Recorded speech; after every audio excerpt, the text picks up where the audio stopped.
Mana shunaqa katta uchastkalarni yuragi bo'lgan kotelning, ya'ni qozonxona qanaqa bo'lishi, qanaqa terilish jarayoni menimcha ko'pchilikka qiziq. Ko'pincha biz qozonxonalarimizni bitganini video qo'yamiz, no terilish jarayonini videoga olmaymiz. Mana shogird har doimgidek uyaladi. Mana qara. Kotelning haqida bir onadik. Tur. Men aytaman, videoga chiqsam chiqmaydi. Xo'p.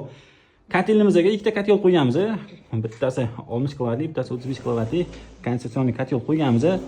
Ortiqcha ashqal-dashqal ishlatmaslikka harakat qilganmiz. Separator qo'yganmiz, deshlamator qo'yganmiz. Ko'rishingiz mumkin. 900 kvadratga yaqin bo'lgan obyektimizni radiatorlar uchun faqatgina bitta nasos qo'yganmiz. Bu 3 ta nasosimiz toplik bo'limiz uchun xizmat qiladi. Ko'rishingiz mumkin, pastni plasmas qilib ketamiz. Atsinkovka turbalardan foydalanganmiz. Sababini birinchi topgan, nima uchun biz atsinkovka turbalardan foydalanganimizni sababini topgan birinchi ikki kishiga otashni hech bilan pul berasan.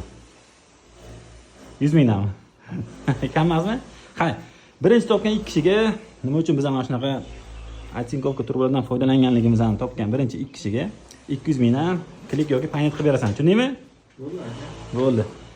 Xo'p, ishimizni sifatiga o'zingizlar baho berishingiz mumkin.